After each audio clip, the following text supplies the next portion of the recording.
आऊज़ुबिल्लाहि मिनश्शैतानिर्रजीम बिस्मिल्लाहिर्रहमानिर्रहीम। Dear students, अस्सलामु अलैकुम। क्लास 10th का लेक्चर नंबर 62 है। इस लेक्चर के अंदर हमने अरिथमेटिक मीन को डिस्कस करना है for group data. Previous lecture के अंदर हमने अरिथमेटिक मीन की डेफिनेशन को डिस्कस किया था और अरिथमेटिक मीन को अनग्रुप डाटा के लिए डिस्कस किया था, लेकिन यहाँ पर हमने आज लेक्चर नंबर 62 के अंदर अरिथमेटिक मीन को फॉर ग्रुप डाटा डिस्कस करना है। तो फर्स्ट ऑफ ऑल हमें ये पता होना चाहिए कि ग्रुप डाटा क्या होता है। ग्रुप डाटा ऐसा डाटा होगा जिसमें फ्रीक्वेंसी गिवन होगी, और जो अनग्रुप डाटा होता है उसमें फ्रीक्वेंसी गिवन नहीं होती।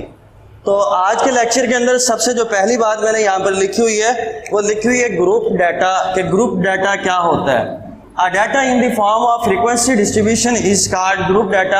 ऐसा कोई भी डाटा जो फ्रीक्वेंसी डिस्ट्रीब्यूशन की फॉर्म में गिवन होगा उसको हम ग्रुप डाटा कहेंगे। A data in the form of frequency distribution is called group data। अगर हम अरिथमेटिक मीन को ग्रुप डाटा के अंदर डिस्कस करें तो अरिथमेटिक मीन को फाइंड करने के दो मेथड है।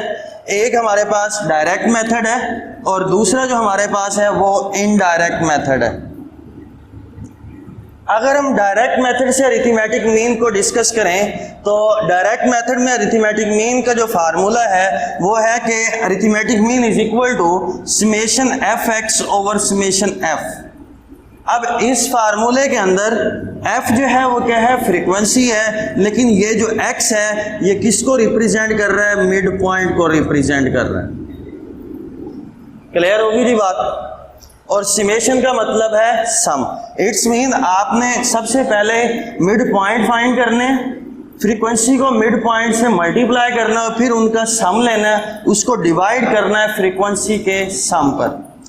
मजीद जब हम क्वेश्चन करेंगे तो वहां पर ये चीजें बिल्कुल क्लियर हो जाएंगी। आपने अभी सिर्फ ये याद रखना है कि अरिथमेटिक मीन का ग्रुप डायरेक्ट मेथड के अंदर जो फार्मूला है ग्रुप डाटा के लिए वो है summation F X over summation F. F जो होगा वो फ्रीक्वेंसी होगा और जो एक्स होगा वो मिड पॉइंट होगा। अगर हम बात करें इनडायरेक्ट मेथड की तो इनडायरेक्ट मेथड के अंदर अरिथमेटिक मीन को फाइंड करने के लिए दो फार्मूले हैं। पहला फार्मूला है कि x arithmetic mean is equal to a plus summation F D over summation f, और दूसरा फार्मूला है arithmetic mean is equal to a plus summation F U over summation f multiplied by h। अब यहां पर एक बात याद रखनी है, ये फार्मूला जो है पहले फार्मूले को अगर हम देखें तो यहां पर एक चीज यूज हो रही है a। क्या यूज हो रही है बेटा, ए। ये जो ए है फार्मूले के अंदर ये हमने अनग्रुप डाटा के अंदर भी डिस्कस किया था। अनग्रुप डाटा के अंदर हमने ये कहा था कि जो ऑब्जर्वेशन गिवन होगी उन ऑब्जर्वेशन में से अगर हम किसी भी वैल्यू को सपोज कर लेंगे तो वो क्या होगी, ए। इट्स मीन जो ए था वो एक एज्यूम्ड वैल्यू थी और आपने वो वैल्यू कहाँ से एज्यूम की थी, ऑब्जर्वेशन से एज्यूम की थी।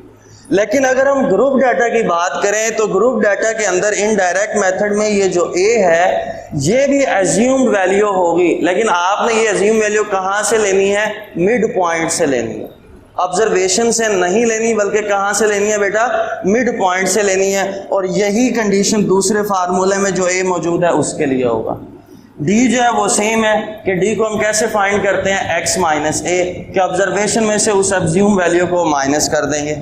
अब यहाँ पर ऑब्जर्वेशन डाटा जो है वो ग्रुप डाटा की फॉर्म में है तो d is equal to X minus A, X का होगा मिड पॉइंट होगा, और जो u है हमारे पास वो सेम उसी तरीके से कि x माइनस ए ओवर h।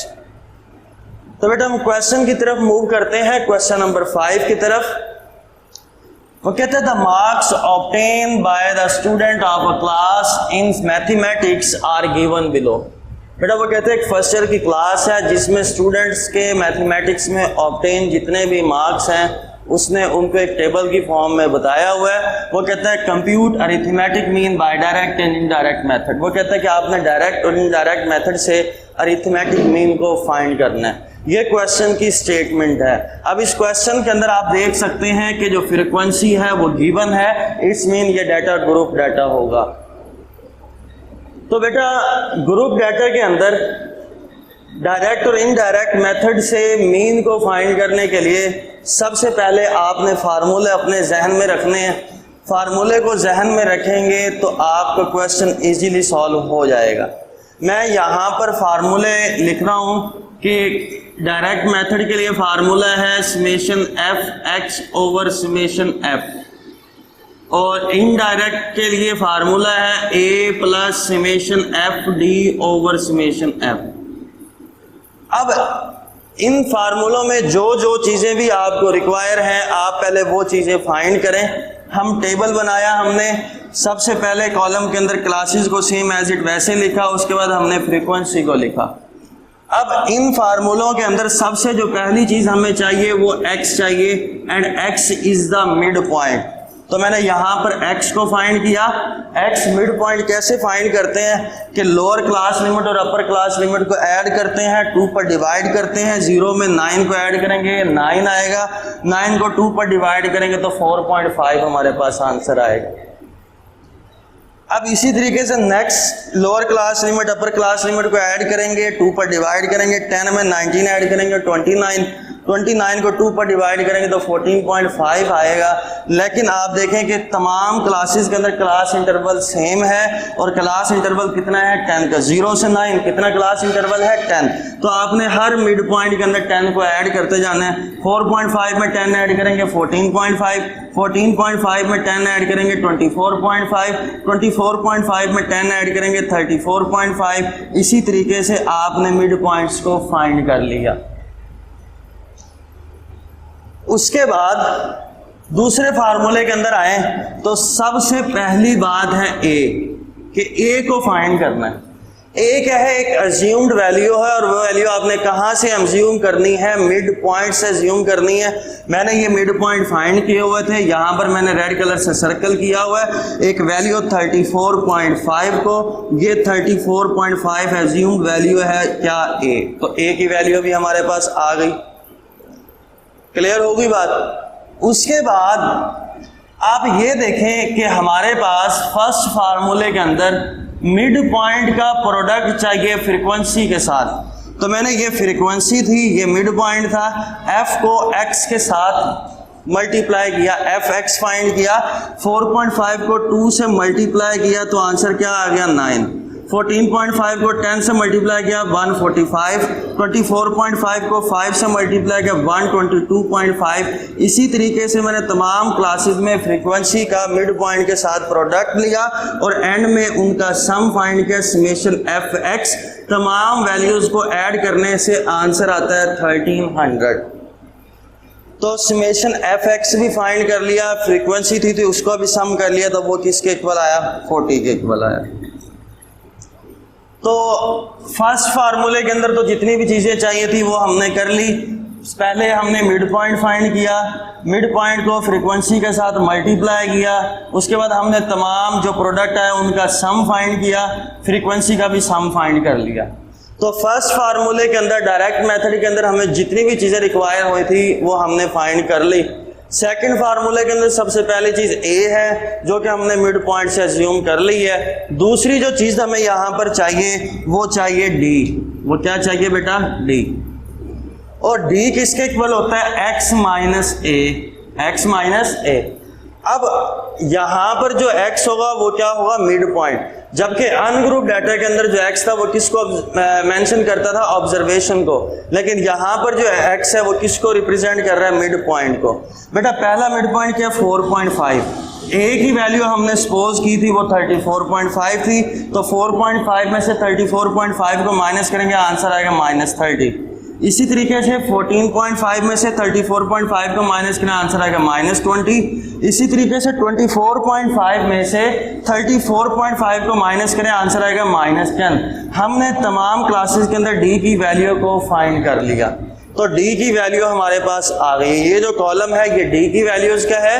फार्मूले के मुताबिक हमें फ्रीक्वेंसी का प्रोडक्ट चाहिए डी के साथ, तो मैं फ्रीक्वेंसी को डी से मल्टीप्लाई करता हूँ। फ्रीक्वेंसी 2 है, डी की वैल्यू -30 है, -30 को 2 से मल्टीप्लाई करेंगे -60 आएगा। इसी तरीके से -20 को 10 से मल्टीप्लाई करेंगे तो -200 आएगा। -10 को 5 से मल्टीप्लाई करेंगे तो -50 आएगा। इसी तरीके से हम तमाम क्लासेस के अंदर फ्रीक्वेंसी को डी से मल्टीप्लाई करते जाएंगे। उसके बाद हमें फार्मूले के अंदर चाहिए समेशन एफ डी, एफ और डी के प्रोडक्ट का सम चाहिए। तो ये एफ और डी का प्रोडक्ट था, मैंने इनका सम फाइंड किया तो वो हमारे पास आता है -80। तो जो भी चीजें रिक्वायर थी for direct method and indirect method वो तमाम चीजें हमने फाइंड की है। अब हम इसको सॉल्व करते हैं। सबसे पहले हमने लिखा by using direct method, by using direct method. Direct method के अंदर हमने फार्मूला लिखा कि X arithmetic mean is equal to summation F X over summation F. Summation F X कितना है 1300 है, समेशन एफ कितना है 40 है। 1300 को 40 पर डिवाइड किया तो 32.5 हमारे पास आंसर आ गया। इसी तरीके से इनडायरेक्ट मेथड से फाइंड करते हैं arithmetic mean is equal to A plus summation F D over summation F. A की वैल्यू हमने मिड पॉइंट में से सपोज की थी, जो वैल्यू थी 34.5, प्लस है प्लस लगाया, समेशन एफ डी, एफ का डी के साथ प्रोडक्ट और उसका जो सम आया था वो -80 आया था, उसको डिवाइड किया समेशन एफ फ्रीक्वेंसी के सम पर जो किसके इक्वल है 40 के इक्वल है। तो arithmetic mean is equal to 34.5 को हमने सेम वैसे लिखा, 80 को 40 पर डिवाइड करेंगे तो आंसर 2 आएगा, प्लस माइनस -2, 34.5 में से 2 को माइनस करें तो आंसर आएगा 32.5। देखिए क्वेश्चन की स्टेटमेंट सेम थी, आप चाहे उसको डायरेक्ट मेथड से करें चाहे आप उसको इनडायरेक्ट मेथड से करें, आंसर सेम ही आता है। तो बेटा ये क्वेश्चन नंबर 5 था जिसमें हमने अरिथमेटिक मीन को ग्रुप डाटा के अंदर डिस्कस किया। तो अरिथमेटिक मीन का जो टॉपिक है वो हमारा कंप्लीट हो गया है, जिसमें हमने अरिथमेटिक मीन को ग्रुप डाटा में भी डिस्कस कर लिया, अनग्रुप डाटा के अंदर भी डिस्कस कर लिया और दोनों के अंदर हमने उसको डायरेक्ट और इनडायरेक्ट मेथड से डिस्कस किया है। नेक्स्ट लेक्चर के अंदर हम इंशाल्लाह ताला नेक्स्ट टॉपिक को स्टार्ट करेंगे। अल्लाह हाफिज।